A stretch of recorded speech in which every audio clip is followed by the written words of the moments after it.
ஒரு ஒரு நார் தென்னை கீத்தில் அந்த நார் இருக்குதுங்களா, அந்த நார் அப்படியே உருவிட்டு உருவிட்டு வந்து அழகாக சூப்பராக ஒரு வண்ண கூடு கட்டிடும்.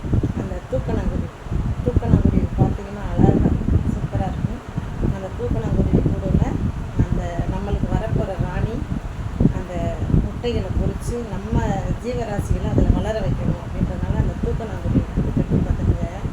அந்த தூக்கணாங்குருவிலேயே ஒரு பாட்டு இருக்குது. நம்ம பிரபுவும் கனகாவும் நடிச்சிருப்பாங்க. தூக்கணாங்குருவி கூடு அப்படின்ற மாதிரி அழகாக இருக்கும் பாட்டு.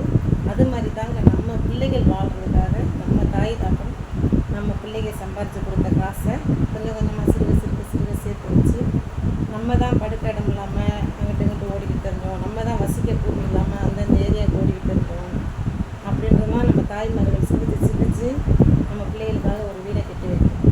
அந்த வீடை அது வந்து அழியாத சொத்து. எப்போவுமே அது வந்து நிரந்தரமான ஒரு பூமி. அந்த பூமியை கட்டி காக்கிறது தாங்க அந்த பெண்களுடைய கடமை.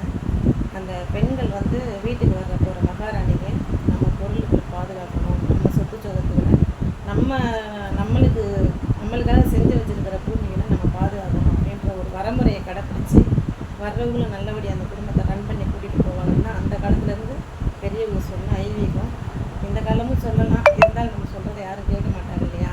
அதனால் நம்ம வீடியோ பார்த்து நல்ல எப்படிலாம் பழைக்கணும், எப்படிலாம் சிக்கனமாக இருக்கணும், எப்படிலாம் நம்ம புருஷங்களோட வழி நடத்தி போகணும் அப்படின்ற ஒரு யூடியூப்பில் இருக்கிறவங்களும் சரி, மற்றவங்களும் சரி, சின்னவங்களாக இருந்தாலும் பெரியவங்களாக இருந்தாலும், அக்கா வந்து வயசில் சின்னதாக இருந்தாலும் ஏற்றுக்குங்க, வயசில் பெரியவங்களாக இருந்தாலும் ஏற்றுக்குங்க.